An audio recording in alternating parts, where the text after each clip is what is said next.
Hashtag Todas as Vozes em um IFRJ.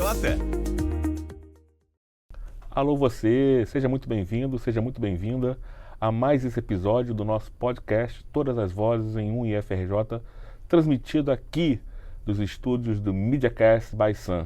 É uma honra tê-la aqui conosco e hoje um convidado super, hiper especial, que vou fazer uma apresentação dele aqui, para vocês poderem conhecê-lo. Edival Carvalho ingressou como professor efetivo de dedicação exclusiva no Instituto Federal do Rio de Janeiro em 2013, possui 26 anos de experiência em gestão e desenvolvimento de sistemas por diversas empresas antes de ingressar no IFRJ. Atualmente é o coordenador da pós-graduação em Informática Aplicada à Educação do IFRJ Campus São João de Meriti, é doutor em Engenharia de Sistemas pela UFRJ COP, na área de Banco de Dados, mestre em Engenharia de Produção pela UF, MBA em Gestão de TI pela FGV, entre outras informações que ele irá contar para a gente aqui. E nós vamos bater um papo hoje sobre leitura versus telas, procrastinação versus aprendizado. Seja bem-vindo, Edival. Um prazer tê-lo aqui. Bom, prazer. É todo meu, Rodney. É uma honra estar aqui com vocês aqui, para a gente conseguir conversar e debater, né? Eu me sinto honrado, né, de estar aqui, né? E é importante a gente conversar sobre esses assuntos, que acho que são os assuntos muito atuais, que eles impactam toda a geração que está aí, que vai levar o Brasil, né? E acho importante que a gente comece a conversar sobre isso, né? Que com o tempo, né, a humanidade teve diversos avanços tecnológicos e a gente tem que saber lidar com esses avanços, saber usar o que é bom e saber lidar com os efeitos colaterais, que eu diga, né? Uhum. Então esses efeitos colaterais a gente tem que identificar e saber lidar com isso, conviver e tirar o que é melhor, né, o que é de bom em toda mudança tecnológica. Tá aí, o professor Edival, ele está trazendo aqui uma série de reflexões importantes para os novos tempos. Você que está aí interessado em entender melhor o mundo digital, entender melhor o comportamento humano dentro do contexto contemporâneo, acho que você não pode desligar, não pode desconectar. Essa é a mensagem. Agora, quem é o professor Edival? Bem, eu tenho 61 anos, né, e eu trabalho mais ou menos, eu entrei na engenharia em 83, depois na informática em 85 no Fundão, e me formei comecei a trabalhar em 87 e me formei em 1990, então foi assim bastante estudo e trabalho, sempre, né? E o que eu, assim, sempre fui uma pessoa técnica, né? Então eu sempre desenvolvi sistemas, pesquisei, resolver problemas técnicos, né? E claro, né, eu percebi que a técnica é extremamente importante, né, a gente pesquisar, mas você lidar também com outras, né, precisava de outras habilidades de gestão, de finanças. Aí eu fiz MBA na FGV, fiz mestrado na UF de noite, enquanto eu trabalhava em várias empresas multinacionais. E depois eu fiz doutorado na COP, né? E, claro, né, prestei concurso público, né? Porque eu conseguia trabalhar até ganhar bons salários na iniciativa privada, mas faltava tempo para você estudar o que interessava, né? Eu tinha que produzir, né, na iniciativa privada bastante. E na área acadêmica eu consegui esse um pouco mais de tempo para poder me dedicar tanto à família quanto a coisas interessantes que eu via que passavam batido quando eu trabalhava na iniciativa privada. Então eu procurei, né, me tornei professor em 2013, né? O meu primeiro chefe foi o Rodney aqui, né? A gente começou lá em Paulo de Fronten. Foi complicado porque eu peguei muita coisa lá que estava sendo pendente, mas como qualquer líder, né, que é o Rodney, administrar é realizar com recursos escassos. E os recursos escassos eram os professores, né? Então a gente segurou o rojão, trabalhou e melhorou com o tempo, com certeza, né? À medida que, né, conseguiu mais recursos, as coisas ficaram muito boas em Paulo de Fronten, foram ótimas.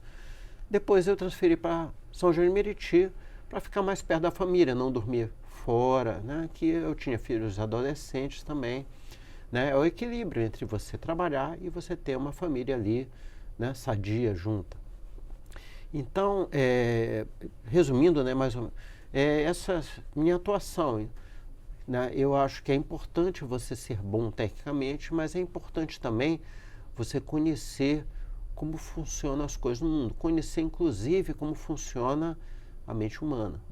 Né? A mente humana é a chave de tudo. Né? Então é importante nós conhecermos como funciona, né? Quais objetivos o ser humano tem quando criança, quando adolescente, fase adulta, casado, o que ele almeja da vida, né? Como ele vai gerenciar seus recursos. Né? A gente sempre tem que gerenciar os nossos recursos. Um dos mais valiosos recursos é o tempo e a atenção. Então esse é o grande ponto que a gente está aqui, que eu estou levantando, que, né, nós temos evoluções da humanidade. A humanidade está sempre evoluindo. Né? Há 3.000 anos atrás foi escrita com os sumérios.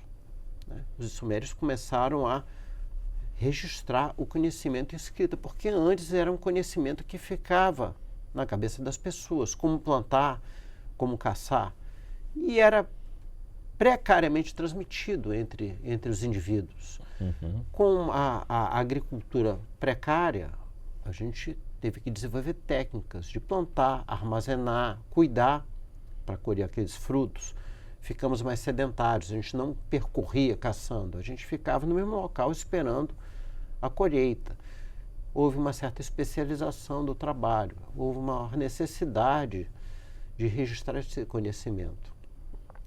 Então, é claro que com o Sumério surgiu o Código do Hammurabi, há 1750 anos antes de Cristo, ou seja, surgiu um conhecimento que são regras de convivência entre os humanos. Né? É interessante isso.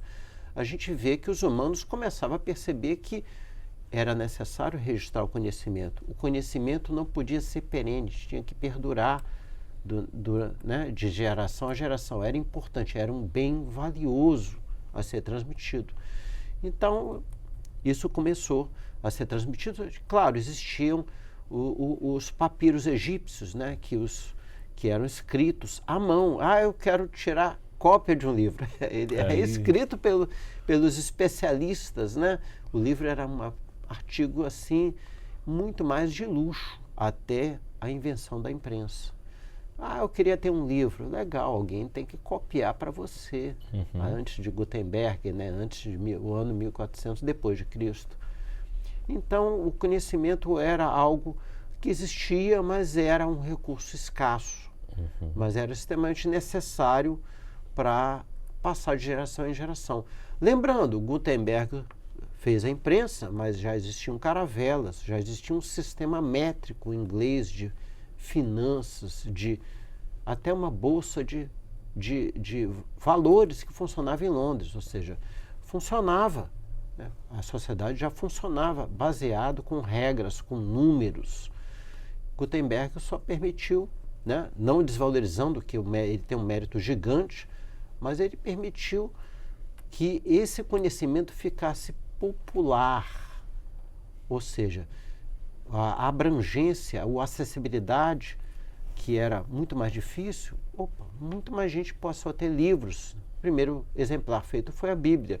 Mas surgiram livros de ficção, surgiram livros sobre matemática. Então, a humanidade teve uma grande oportunidade de fazer uso desse conhecimento. Nós subimos em ombros de gigantes com esse conhecimento. Então, a humanidade começou a evoluir mais rapidamente. Agora você está falando do Gutenberg. Eu lembro de uma figura, a gente vai falar das telas já, mas eu lembro de uma figura que eu vi também no doutoramento lá no Federal do Rio Grande do Sul, que era algo que vinha antes do hipertexto. Tinha um camarada na Europa que criou uma máquina que ele ficava dentro, era uma roda de leitura.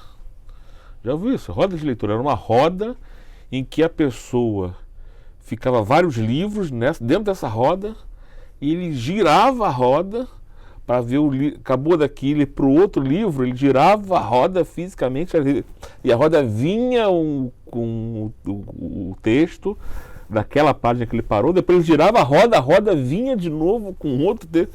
Isso é o tataravô do hipertexto, porque hoje o hipertexto a gente acha, né, desde você está falando do Gutenberg, da maravilha que nos propiciou tudo isso, né?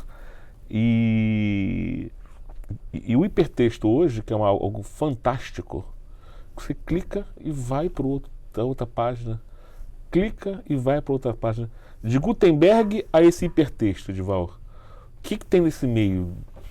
Nós tivemos grandes avanços materiais, né? Ou seja, nós tivemos avanços, né, em termos de... A gente tinha força animal para fazer as coisas, para plantar, para colher, e com o surgimento da máquina a vapor, nós conseguimos trazer uma força extraordinária, que era, né, a máquina a vapor, que conseguia prensar, cortar, puxar via locomotiva maiores quantidades de material. Isso permitiu que a gente conseguisse produzir mais de forma mais acelerada, né? Plantar mais, transportar mais, né? E, infelizmente, guerrear mais também. É verdade. É verdade. Infelizmente, né? Mas, né, dizer que a gente guerreou mais nesse período, sempre se guerreou desde o início. Então, assim, surgiu nova tecnologia, claro, alguém vai usar para fazer outras coisas, mas também houve o seu lado benéfico da tecnologia. Então, nesse tempo, né, houve um grande avanço tecnológico, em termos também de eletrônica, né? Então, a comunicação também começou a se acelerar, tanto desde o telégrafo, né? Era um antigo sinal de fumaça, eram os brasões da Idade Média, as bandeiras. Veio o telégrafo, veio o telefone no início do século XX. Então, a comunicação também foi beneficiada.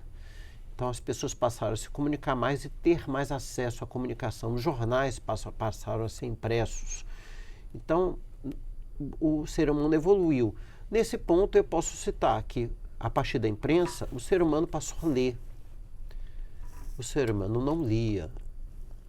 E para ler, você tem que desenvolver o seu cérebro. Ele tem que entender aquele conjunto de palavras, associar aquelas palavras com conceitos que ele tem internamente, né? Se você lê gato, você tem que imaginar que o G-A-T-O é um gato. Animal, gato. Então, você tem toda uma complexidade que foi aprendida com o tempo, né? O hábito da leitura não era natural do ser humano. E houve uma transformação. O cérebro humano é extremamente fantástico e flexível nisso. Ele, né, a neuroplasticidade, ele se adapta a essa necessidade. Felizmente, chegamos até aqui graças a essa característica. Então, a comunicação, né, o acesso à imprensa, o jornal diário, tudo isso levou o ser humano a passar a ler os jornais, os livros. Mesmo os livros de romance foram um grande benefício para a humanidade, que a pessoa lia e se imaginava. Ler frases, imaginar aquele cenário romântico ou não de luta, você se imaginar naquela situação, isso é uma atividade cerebral gigante que você faz, um treino que você faz gigante. Então, esse boom, esse crescimento foi muito bom. Aí chegou o rádio e alterou um pouquinho esse ponto. Chegou o rádio lá para 1930 e você não lia mais, você ouvia, era outra atividade. Mas o meio, eu vou fazer uma provocação aqui, mas o meio impresso não deixou de existir. Não deixou de existir. O rádio não acabou com o livro. Não. Não acabou com o livro. Em algum momento eles começaram a conviver. Houve uma pequena concorrência. Caiu um pouquinho a leitura, Uhum. porque as pessoas ouviam rádio. Mas eu falo um ponto que eu não encontrei tanta referência, mas eu me sinto na liberdade de colocar essa provocação. as famílias se juntavam para ouvir o rádio. Olha aí. Na tardinha da noite. Porque o rádio ele é broadcast, né? Ele espalha. E ele é coletivo, Ele é não coletivo. tem fone, não existia fone naquela época, maldito fone. Então as pessoas se juntavam e ouviam em silêncio o rádio. E as famílias estavam unidas. É verdade. Pais, filhos. O livro é individual também, O né? livro é um pouco mais individual. Individual, Já o rádio é coletivo. junta as pessoas na sala para ouvir. Isso é um ponto que eu destaco que é interessante, que é importante. Ver a TV. Uhum. A TV, com aquela programação meia dúzia de coisas só, inicialmente preto e branco, juntava a família na sala também. Então a TV teve seus problemas. Paramos de ouvir e passamos a assistir. Houve um declínio da leitura também, Sim. o surgimento da TV. Mas a família estava em sala, estava assistindo ao mesmo tempo. Tinha o maldito comercial, que era a hora de ir ao banheiro, isso, e era até de falar do que aconteceu. Olha, eu não estou entendendo nada desse filme. Olha, eu acho que esse cara é muito violento, esse cara desse ator aí. Mas existia a família em sala assistindo. É um efeito benéfico. Ou seja, pelo fato de juntar ali a família para fazer uma atividade coletiva. Então, o nosso convidado está destacando algo importante, que é o espaço gregário, o aspecto gregário do rádio e da TV. Naquela época ainda broadcast, ou seja, não era uma TV em que tinha interatividade, né? Porque muitos se esquecem que o conceito de interatividade é você fazer a interação pelo mesmo meio que você está, mesmo dispositivo que você está utilizando. Então, a interatividade ela vai se dar a TV interativa, quer dizer que você está interagindo pelo controle remoto com o aparelho de televisão, efetuando uma compra, fazendo alguma atividade. Então, o que se diz hoje TV 3.0, enfim. Hoje é muito importante destacar que os meios cada vez mais estão individualizados e o professor traz um histórico importante. Desde Gutenberg, passando pelo rádio na década de 30 e chegando na televisão e qual o impacto desses meios de comunicação informacionais para a coletividade e a família, né? Isso, sim, sim. Então, toda a tecnologia que chega, ela muda alguma coisa da forma como a gente interage, como a gente até funciona, pensa, analisa, e ela muda também o comportamento de cada célula, cada grupo. Então, a gente tem que prestar atenção no como a tecnologia está afetando a gente individualmente e coletivamente. A gente não pode esquecer esses dois pontos, estar sempre analisando.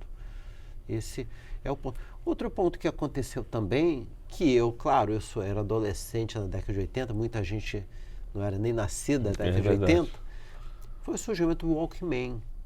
O Walkman surgiu já com o maldito fone. Então, o fone aparece ali. Aquela turminha lá que se reunia, eu também tinha minha turminha que se reunia ali na esquina. Às vezes a gente ficava só olhando para a cara um do outro e tentando ver como é que você podia pegar no pé do outro, né? Em alguma coisa, que teu cabelo tá horrível, alguma coisa. Mas tudo bem, às vezes surgiam conversas interessantes, né? Mas ali a gente estava ali. Aí surgiu o Walkman. Aí chegava uma pessoa, algum colega com o Walkman, sentava e ouvia a música. E não participava mais da conversa. Olha aí. Então a individualização, né? A pessoa estava ali com a gente, mas não participava da conversa e não falava nada. Ou seja, estava próxima, distante. Coisa que a gente já tem uma semelhança muito forte com hoje, né? Então o Walkman surgiu e eu já tinha reclamado. Poxa, o cara vem aqui ouvir o Walkman, não conversa com ninguém. Mas e o meio do Walkman era fita cassete. Era uma fita cassete, né? Eu vou ter que fazer uma pergunta para ficar mais claro para a audiência. Que eram essas fitas cassete hoje em dia? Era um cassetezinho de fita, né? Que tinha 45 minutos de música ou qualquer outra coisa em cada lado, né? E o Walkman, que era movido a pilha, né? E tinha o fone. né? É claro que você começava a ouvir a música, tocava lá a música, né? A bateria, né? Mesmo que você botasse uma bateria boa ali, não durava mais que meia hora, sua pilha ia para o espaço, né? Isso eu gostava muito, que a pessoa chegava lá, a bateria acabava e a gente conseguia conversar, né? Então, assim, desde aquele tempo a gente via que a tecnologia surgia, a tecnologia e afetava quem usava assim de forma muito, muito individual, né? Eu posso falar uma analogia, o streaming chegou também para isso. Sim. O streaming e a TV a cabo que colocava uma televisão em cada cômodo da sala também teve o mesmo impacto. O filho assistia uma programação, os pais outro na sala, porque eu queria desenho, eu queria isso, e os pais... Antigamente, eu assistia aquele filme original do Eu Sou a Lenda, chamado Omega Man, um filme da década de 70. Por quê? Porque eu só tinha esse filme passando na TV. Eu assisti com meu pai, eu me lembro, esse filme, violento filme e tal, né? Mas é a mesma coisa do Eu Sou a Lenda, mesma coisa. E meu pai, depois de assistir o filme lá, tá, o cara morreu, ele conseguiu doar o sangue dele que tinha anticorpos contra a radiação lá para sobreviver da raça humana. Legal. E meu pai falou, olha, sabe por que ele morreu? Não, porque ele era mau. Ele matava as pessoas, ele para sobreviver, ele era um cara fazer isso para sobreviver, mas não, ele não deixava de ser uma pessoa mau. Ele não era muito conciliador. Eu falei assim, tá bom. Ou seja, até aí, mesmo você vendo algo que não era da sua idade, você tinha a convivência, tinha o coletivo ali assistindo, trocando ideia.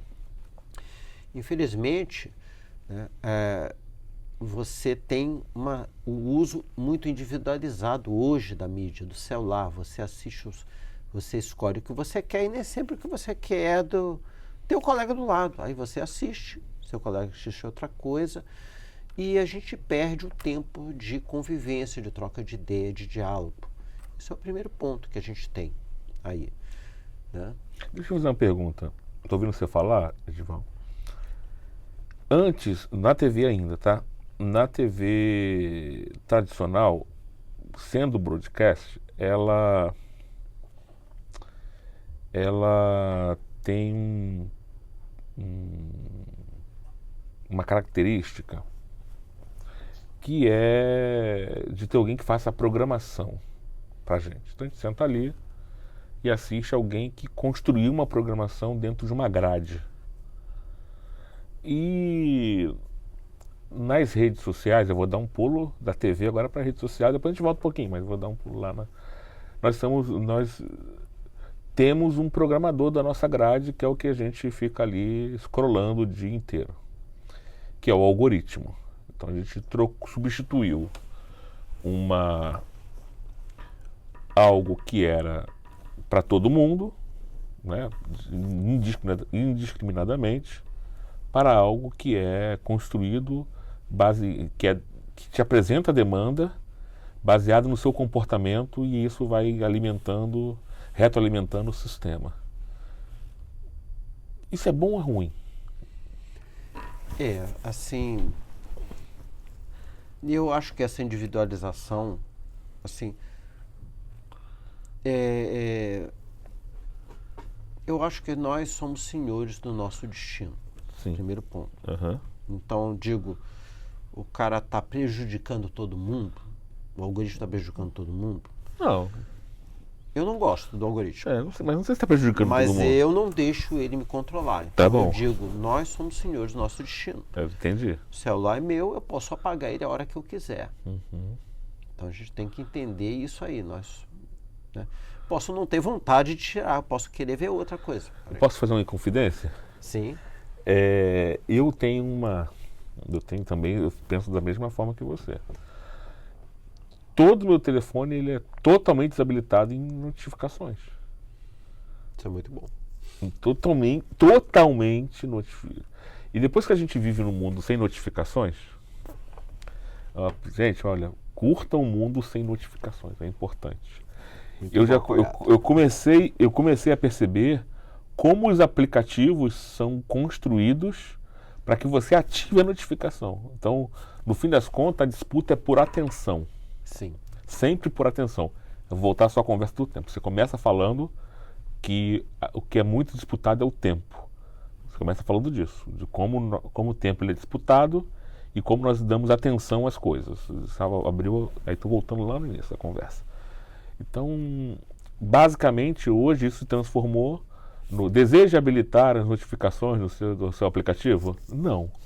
Né, gente? Aqui a dica aí, ó. Não habilitem.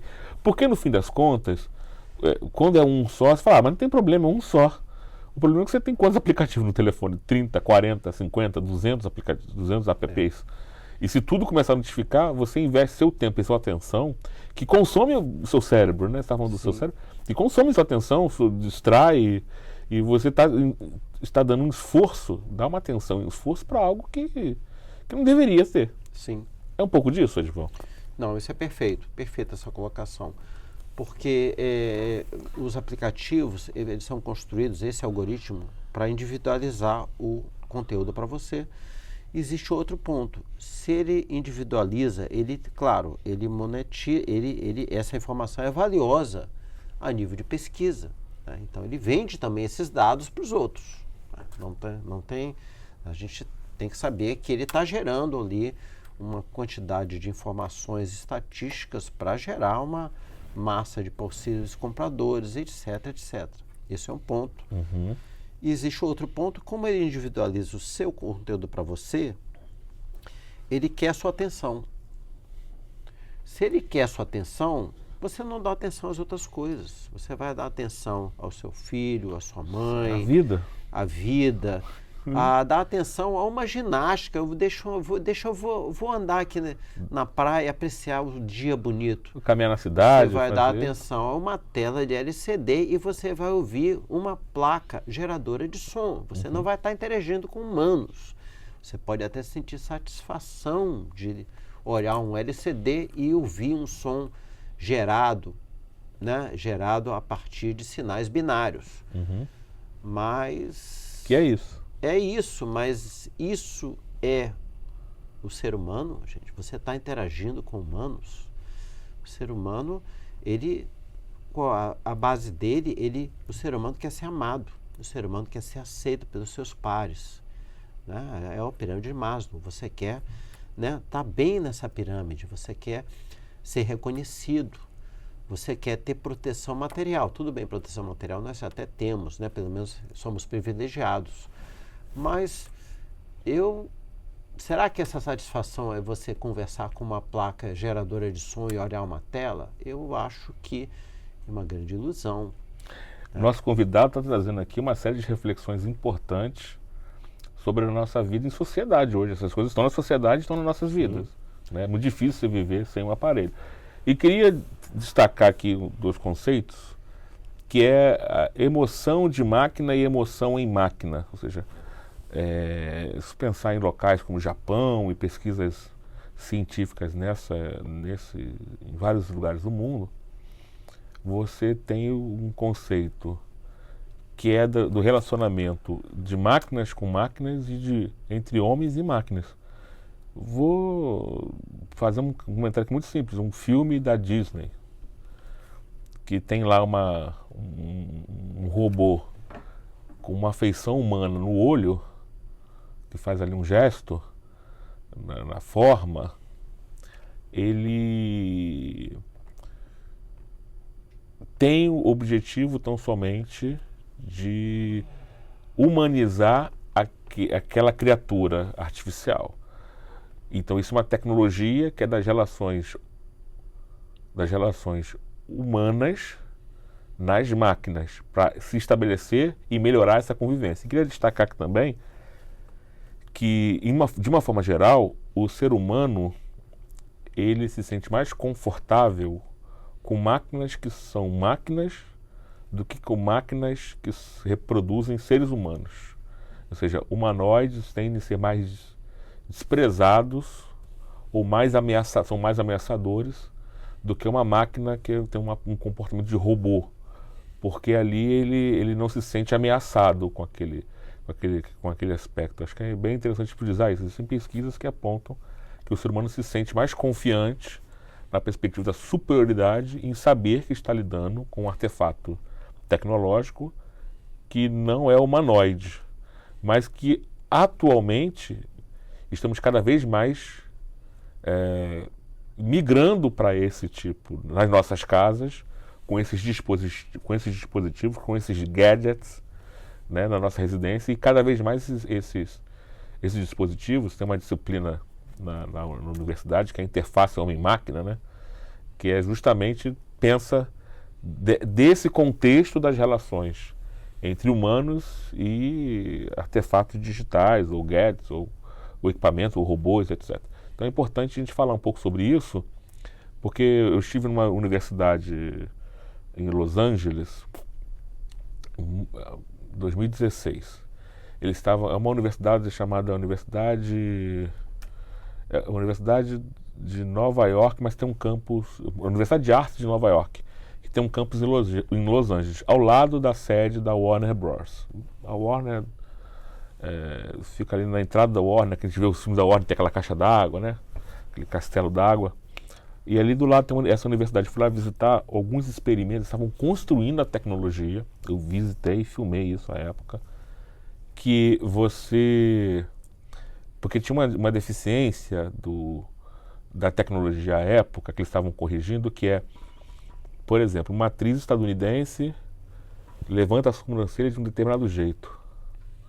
Então eles já estavam fazendo automaticamente o personagem levantar a sobrancelha do mesmo jeito, que o público não é só a voz, é também traços humanos daquela pessoa, características daquela pessoa que são aplicadas em animações em 3 dimensões, em animações.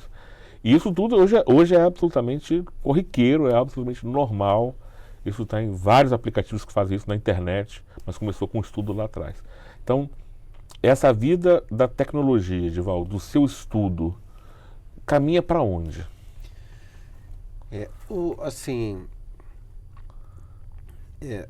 Eu acredito que nós temos a tecnologia, claro, existe sempre o entretenimento, e assim, eu gosto, animações, isso é pessoal, eu vejo as animações, é legalzinho, mas eu não me sinto muito, assim... Atraído. Atrair a ver um filme baseado em animação. Eu já gostei muito de filmes antigos que eram baseados... Eu vi Hércules no cinema. Entendi. Né? O da Disney. O da Disney, mas ele não era bem animação, ele ainda é uma tecnologia antiga. Mas a história é interessante. Né? E eu vejo esses outros filmes que surgiram aí, né? Inclusive, mesmo até os filmes... que não são animação, são muito baseados em computação gráfica, ou seja, muitos efeitos especiais. Na verdade, hoje não me tentam tanto. Eu olho muito efeito especial. Cadê o roteiro? Cadê o roteiro? Não, o roteiro está lá ainda, né? O roteiro tem muita coisa, mas eu acabo desistindo. Entendi. Assim. Ou seja, a leitura, e aí lá nos jogos digitais, é importante, você foi professor em Paulo de Frontin também, para escrever um bom jogo tem que também ter uma boa leitura e um roteiro. A gente tem que ter um roteiro, porque a parte assim, dinâmica do filme, com muito efeito, eu acho que você consegue até prender alguma coisa, mas você não gera tanto interesse no trama da história. Eu digo, gente, já morreu todo mundo, eu nem gostei, não cheguei nem a gostar e torcer por um personagem, já morreu todo mundo. Ou nem dei tempo de gostar da pessoa e ele já está lutando, matando todo mundo. Sim. Então, assim, isso às vezes não é a computação gráfica, mas é a forma como estão sendo escritos os roteiros hoje em dia. Né? Eu sou do parte antiga, eu conheço a pessoa, você vê aquela pessoa naquele drama e tudo tal, e aquela pessoa é desafiada pela vida e dá uma virada por cima, né? Isso é um roteiro muito clássico de qualquer filme, né? Se for bem escrito, dá uma ótima história.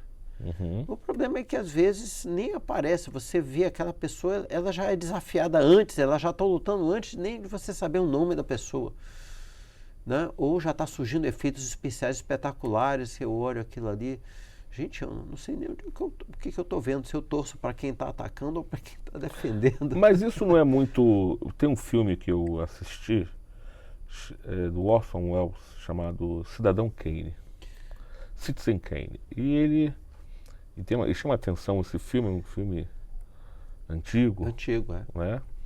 E ele, nesse filme, ele começa com a morte, né? Ele falando a palavra Rosebud. Né? Então o mistério está ali, ele começa talvez tenha sido um dos primeiros, não sei se foi o primeiro, mas um dos primeiros, certamente, cineastas, diretores de cinema, que criaram uma narrativa, não numa linha temporal sequencial, né? Ele faz uma narrativa ali, ele traz uma parte do filme para frente, depois volta, enfim. Coisa que Tarantino fez, por exemplo, Pulp Fiction também, que ele não tem uma linearidade, não é linear a contação da história no roteiro, né? E voltando para o roteiro, você não acha que também, pegando a sua fala, isso não tem a ver, Edival, com essa instantaneidade? Porque hoje as pessoas, você vê, o que é o corte do podcast? É um pedaço. O que é o Stories? É num minuto, 1 minuto e meio? O que é o Reels? Ou seja, você não acha também que o consumo de conhecimento está tão efêmero e tão descartável também ao mesmo tempo, que faz com que a gente, aí eu vou falar de forma piagetiana, assimile e acomode e cada vez mais dessa forma, ou seja, a gente não está adaptado a essa forma de consumir conteúdo? Ou seja, veio o livro, veio o rádio, veio a TV, aí estamos falando na questão agora das TVs interativas e internet. Você acha que essa relação não está... Essa relação, infelizmente, ela está se alterando, né? Em termos de, hoje em dia, não posso generalizar que são todos, mas hoje em dia o conteúdo está sendo muito moldado para ser rápido, durar 3, 4 minutos, porque né, os estudos falam que o jovem ele consegue prestar atenção em alguma coisa 4 minutos, digamos. A partir de 4 minutos ele vai rolar a tela. E que é o zap de antigamente. Antigamente controle remoto. Você zapeava, mudava de canal, e hoje é o scroll, você simplesmente passa. Você muda. Então, qual o problema desse conteúdo descartável e rápido? É que você passa para o próximo, vê o próximo, e é infinito, né? O algoritmo te dá infinitos vídeos curtos.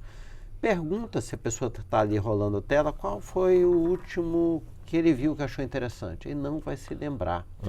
Ou seja, eu estou gravando na minha memória de trabalho, no meu cérebro, algo e estou jogando fora. Estou gravando, é como se fosse um disco. Estou gravando e lendo ali na mesma região todo o tempo e estou apagando o anterior.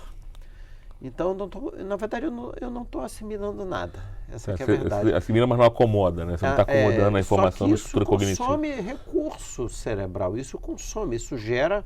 O cérebro é exigido quando faz isso. Mas tem a dopamina.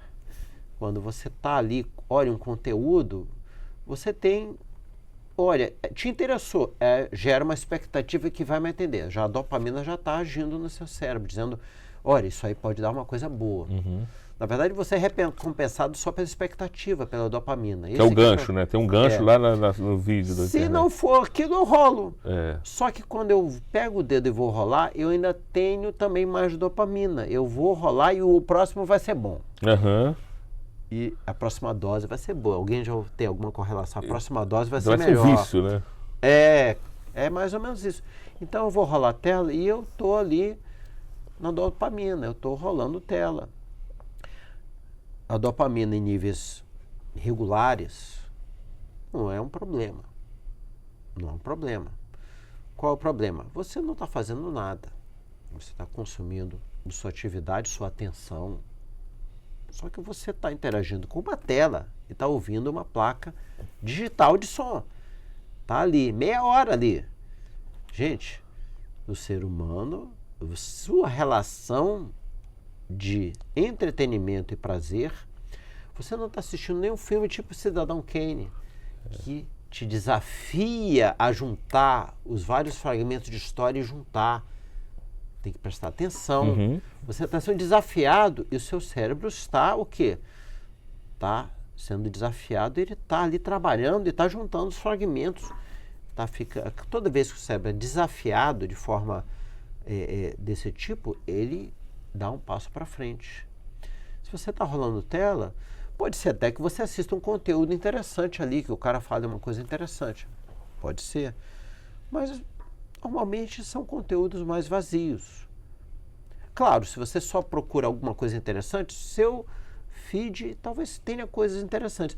Mas a duração de 4 minutos já fica mais descartável. Então ali, assim, não é uma atividade que seja recomendado para você fazer todo o tempo. Você está ali, antes do seu dentista, sentou ali na cadeira, ele vai te atender daqui a 20 minutos, é claro, você pode até rolar o feed sem problema nenhum. Uhum. Você está ali sem fazer nada. Se você tivesse trazido um livro, seria ótimo você ler um livro, ou uma revista que esteja lá no consultório. Você rola o feed, perfeito, problema nenhum. O problema é você estar ali num restaurante, de frente ao seu marido ou sua esposa, e cada um está rolando seu feed. Uhum. A gente está, em vez de estar olhando para os humanos, estamos olhando para uma tela. A perda não é só a dopamina que está ali agindo. Gente, a gente tem que sentir prazer ao conquistar e não a tocar na tela. Eu tenho que sentir prazer quando eu faço uma ginástica, corri, dei uma aula boa, nós que somos professores. Essa aula eu puxei dos alunos, eles não ficaram no conforto, eles foram desafiados. Isso, a satisfação para rolar a tela não vai dar. Pode ser que a química seja igual. Uhum. Pode ser que o nível de dopamina de eu rolar a tela seja superior a eu dar uma boa aula ou eu andar na praia e ver o pôr do sol. Mas o aspecto de eu me sentir uma pessoa gestora do meu destino como ser humano, participante, contribuinte para a sociedade é outra abordagem, completamente diferente. Então a gente tem que prestar atenção nisso. Existem níveis diferentes de dopamina. Quando a gente faz sexo, ele aumenta 100%. Quando eu como chocolate, ele aumenta 30% no núcleo basal. Quando eu nunca tomei, mas se eu tomar uma pílulazinha lá de um negocinho de MMA, né, aquele a metafetamina, aumenta 1000% no núcleo basal. Mesma coisa que 10 sexos. Perigoso isso. Perigoso o prazer sem conquista. O prazer vazio. Porque o ser humano não é para ter o prazer vazio. O ser humano é para conquistar. Ele é para evoluir como ser humano. Evoluir para ele podendo falar no final, olha, eu contribuí. Eu estou aqui para contribuir. Claro, eu tive meu prazer, mas eu levei alguma coisa boa para os outros também. Esse que é o ponto que a gente tem que aprender a lidar com isso. E esse problema da gente estar rolando feed, olhando, ou eu estou na minha caixinha olhando um feed só meu, enquanto eu não estou ali presente fisicamente, eu estou, mas eu não estou ali para trocar ideia, não estou ali para conversar. Então essa individualização também é ruim, né? E eu estar ali fechadinho na minha caixinha também não é bom, né? A gente tem que conquistar as coisas. É claro, sempre vai existir um pouquinho, sempre você vai rolar o feed, sempre você vai gostar de um like, tudo bem. A gente não pode ser escravo disso. Mas a gente está caminhando, em certa medida, muito do comportamento observando. As redes sociais estão ocupando e já ocupam um espaço na vida de muitas pessoas, especialmente os mais jovens. Sim, isso é verdade, porque existe existe um fato científico que é mielinização do cérebro. O cérebro, os neurônios são revestidos de mielina, que é uma proteína que, claro, se você comer bem peixe, se alimentar bem de ômega 3, 60% do cérebro é gordura. E essa mielinização, ela ocorre paulatinamente. O cérebro é plástico. Então, quando o neném nasce, ele não sabe ler. Nem o cérebro é totalmente, essa mielinização ainda não ocorreu um grande percentual. e começa na periferia, começa não no núcleo executivo, né, o lobo frontal, ele começa na periferia, na parte emocional.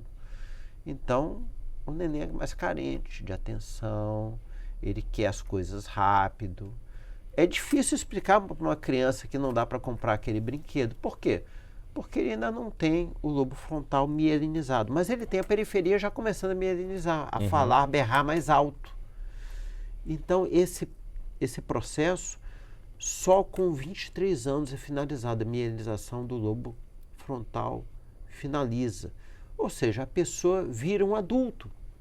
Por enquanto é jovem, o jovem é irritadiço, é requieto, quer tudo para ontem. Sim, mas os pais ou quem é responsável pela criança tem que definir limites, né? Já que a criança não é muito capaz de reconhecer todos os limites dela. E tudo bem, perfeito. Então, o que acontece é que quando a criança pega um celular e já entra na sua caixinha com 12 anos, 11, 8, a gente tem um processo que é, claro, o algoritmo já está trabalhando e o lobo frontal não tá preparado, que é o maestro do cérebro, que é a parte racional, executiva, que vamos fazer primeiro o mais difícil, mas vai trazer melhores resultados a longo prazo, é a periferia. Olha, eu quero agora. E ela está de frente ao celular rolando tela. Então, esse é o desafio que a gente tem. A gente tem que lidar com isso. O celular não tem como a gente chegar a quebrar, não deixar a criança usar. Todo mundo usa. Né? O projeto é interessante, o projeto que proíbe o celular nas escolas públicas. Eu estava estagiando na minha licenciatura e eu notei, o ensino fundamental não tinha celular, era proibido. O professor tirava o celular mesmo, botava na caixinha, não podia usar. E no intervalo, os alunos jogavam baralho, jogavam jogo de carta, desenhavam. E eu achei isso ótimo. Né? Depois eu estagiei no ensino médio, onde ainda era permitido. Depois veio uma lei, né? Sim. Que era permitido. Mas os alunos, eles eram mais centrados. Eram alunos de 17 anos, que já vieram provavelmente do ensino fundamental, onde não podia celular. Eles já gerenciavam melhor esse recurso. Eles olhavam o celular, mas eu participei, dei um pouquinho de aula lá, enquanto um professor, né, ele tirou licença. Eu dei aula lá de matemática nessa escola e foi muito gratificante ver alunos de escola pública. Eles prestavam atenção na aula, discutiam, olhavam o celular, mas é o recurso que eles conseguiam gerenciar. Com 17 anos, 16, eles já conseguiam ter uma maturidade para lidar com isso. Então, ou seja, temos solução para esse problema. Claro, solução nunca é simples, nunca dá sempre o celular e não tem limite. Mas nós temos como, né, ensinar que as pessoas são senhoras do seu destino e têm que ser bem informadas sobre o que eu tenho de bom nessa tecnologia e o que eu tenho que tomar cuidado nessa tecnologia, tá? Para que a gente, né, consiga lidar e tirar proveito disso. A gente tem que evoluir com a humanidade, com o celular. Essa que é a verdade. E agora me diga uma coisa. Passamos ali, passamos Gutenberg, tem uma história grande aqui, viu? Nessa revolução da informação, né? Fomos no rádio nos anos 30, depois na TV ali nos anos 80, a TV interativa, as telas. Tivemos fita de vídeo. Vídeo. Vem todo mundo no final de semana que eu aluguei 4 fitas. Lembra disso? Era legal. O streaming acabou com isso tudo, né? O streaming acabou. O streaming acabou com isso, praticamente quase não existe mais. Estamos aqui no Rio de Janeiro com uma outra que ainda sobrevive, mas aquele hábito, isso acabou. Claro. E aí chegamos nas redes sociais e agora nós estamos na era das IAs.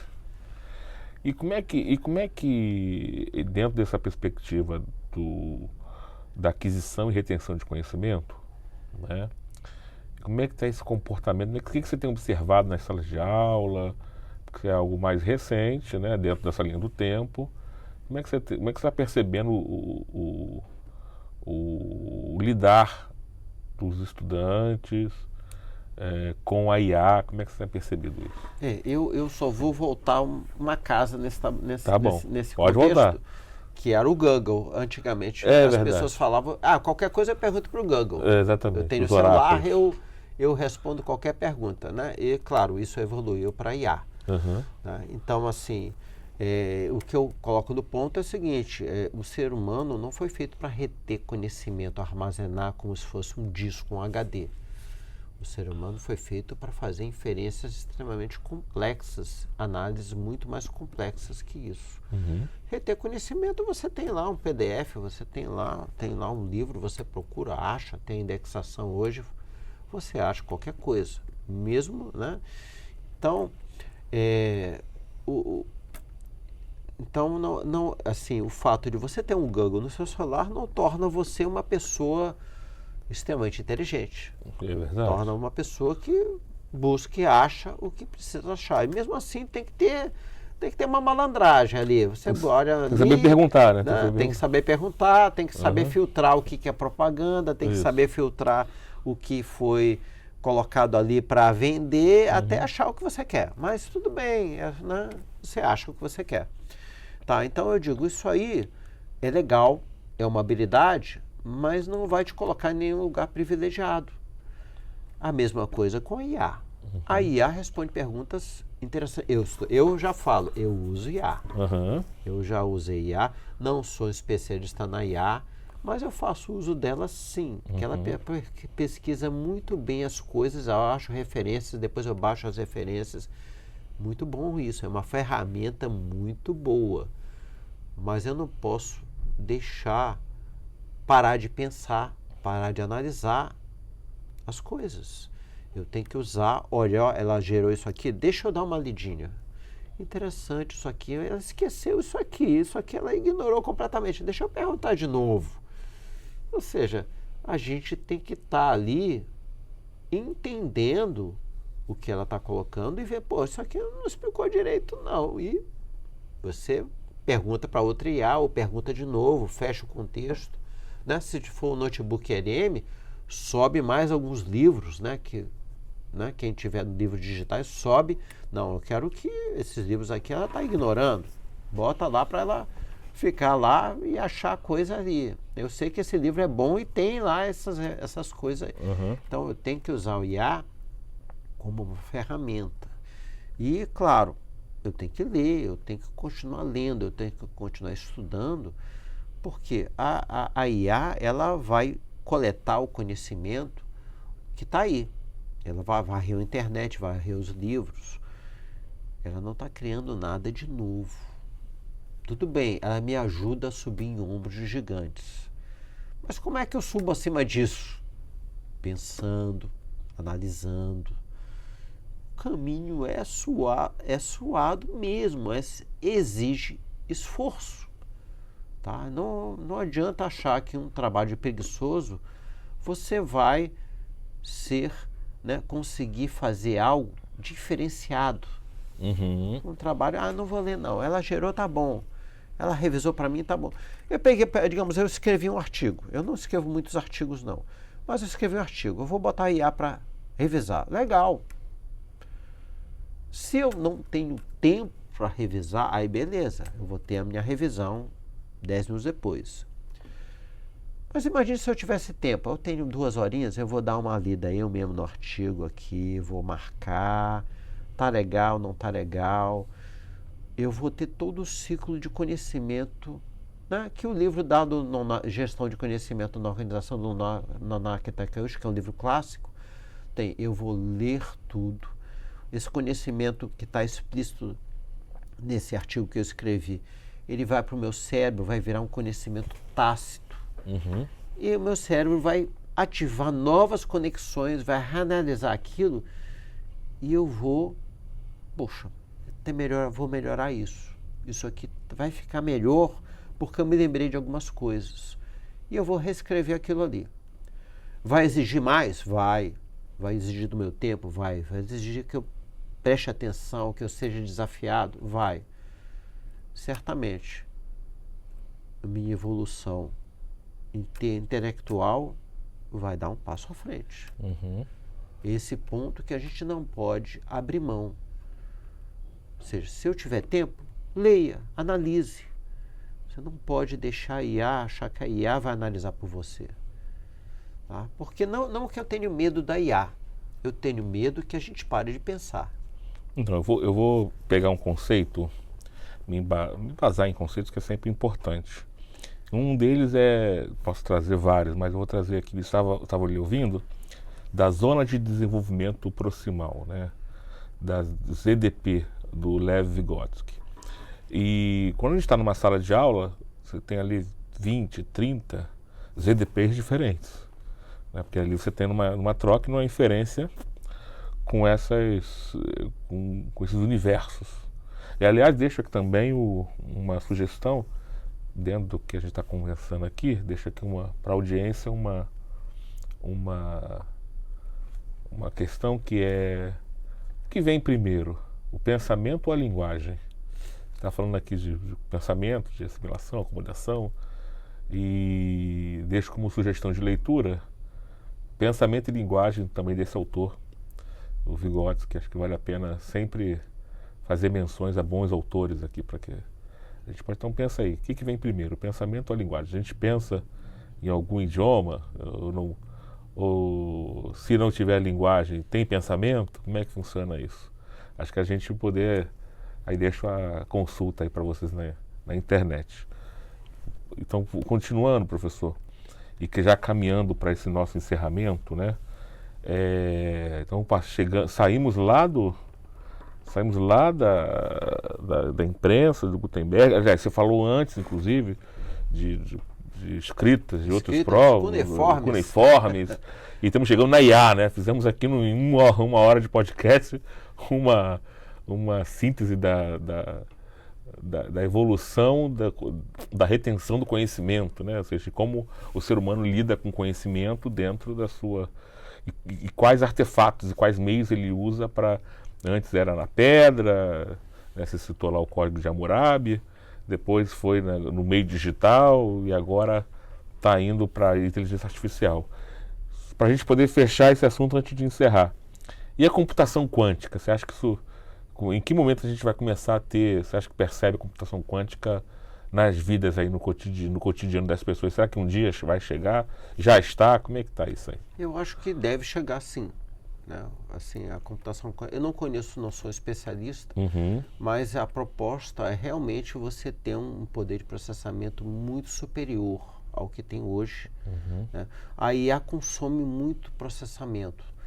Ou seja, a IA, ela coleta tudo e ela gera as camadas de redes neurais que são treinadas, né? São customizadas, né? Ou seja, elas são treinadas para raciocinarem e elas ficam prontas, né? E existe um modelo que contextualiza, ou seja, nesse contexto faça isso. Então existe uma adaptação desse treino para um contexto. Né? A evolução da IA com o tempo, né? Alguns algoritmos foram aperfeiçoados. Então, essa geração da IA consome uma barbaridade de processamento. Quando gera um modelo com 10 bilhões de parâmetros, né? Que são pesos dos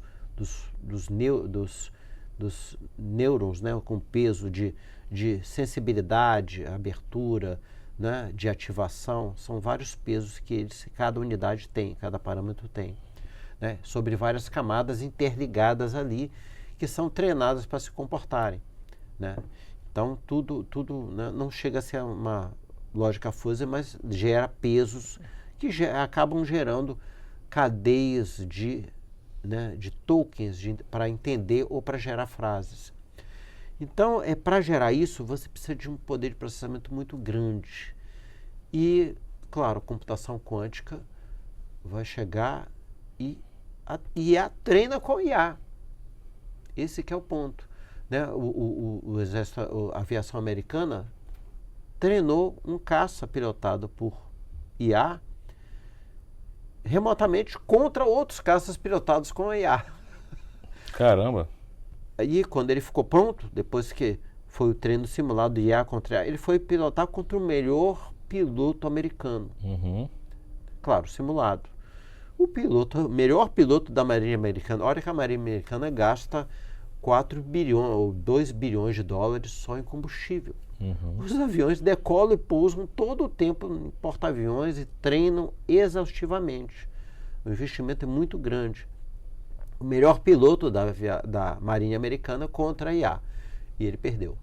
Olha aí. Porque foi treinado contra outras IAs. Então, assim, para você fazer isso, precisa de poder de processamento. E aí a gente tem aí, né, essa nova tecnologia, né, do computador quântico aí que vai chegar, e eu não tenho a menor dúvida que vão colocar ele para gerar não 10 bilhões de parâmetros, não o modelo de IA que tem aí do GPT-4, né, tem modelos com 10, 12, né, com 3, 4 camadas ele vai gerar um modelo com 1 trilhão de parâmetros. Nossa Senhora. E aí, o que esse modelo pode fazer? Não sei. Não sei.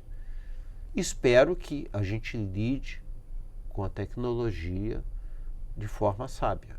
Ou seja, a gente saiba que tecnologia é uma coisa que tem que beneficiar todos.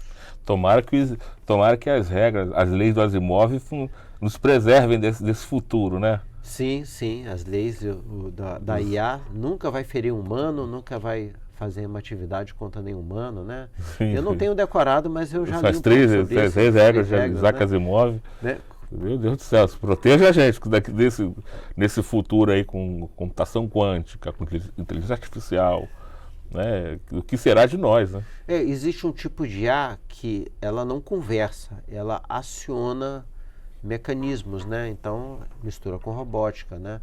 E é claro, ela tem sensores. Como a robótica tem sensores para ver o que está acontecendo, gravitacionais, acelerômetros.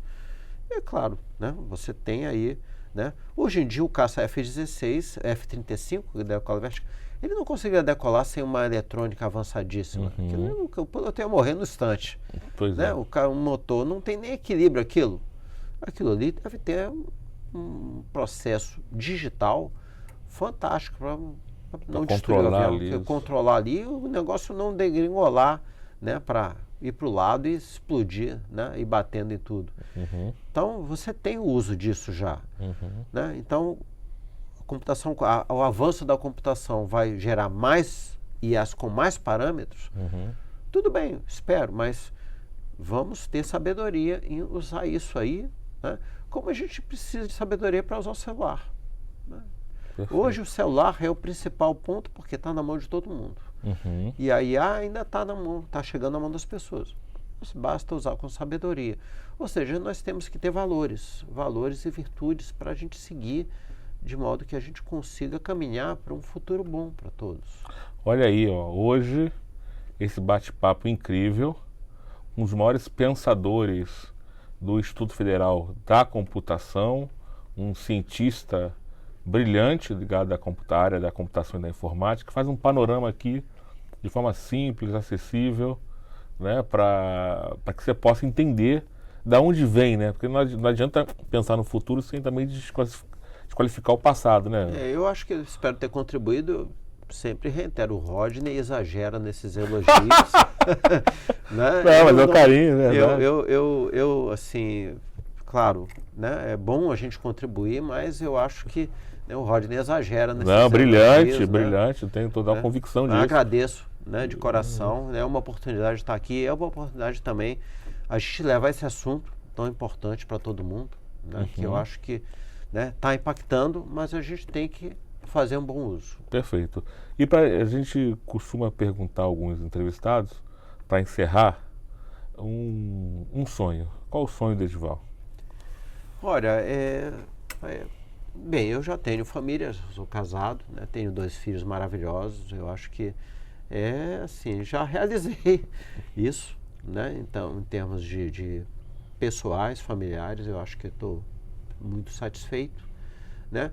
Então, eu não tenho nada que reclamar, né? Claro, todo caminho é difícil, todo caminho a gente enfrenta dificuldades e desafios, passa sufoco mesmo, não tem jeito, mas assim, a gente conquista. O ato de conquistar é extremamente gratificante quando você supera os obstáculos. Então, eu tenho o sonho de, claro, de tudo melhorar para todo mundo, né? É chato você andar e ver pessoas que são necessitadas, né? Mas a gente tem que fazer a nossa parte, a gente tem que contribuir para que as coisas, né, possam melhorar para todo mundo. Então, a gente tem que ter a consciência tranquila que a gente procura contribuir, né, e que a gente não prejudica ninguém, procura não prejudicar ninguém e ser justo com todos. Perfeito. Então eu acho que esse é meu sonho, é que a gente consiga ser justo com todos e que essa justiça seja coletiva, que todos colaborem nisso aí. Né? Então eu acho que esse é o sonho que eu tenho aí. Então nos despedimos aqui de mais esse episódio, agradecer a você que está aí do outro lado, assistindo a gente, nos prestigiando com sua atenção e com seu tempo. E até o próximo. E muito obrigado, Edivaldo. Muito obrigado, gente. Muito obrigado a todos aí por estarem participando aqui, ouvindo. Tá? É uma honra estar aqui. Perfeito. Muito Obrigado. obrigado. Valeu. Tchau, tchau.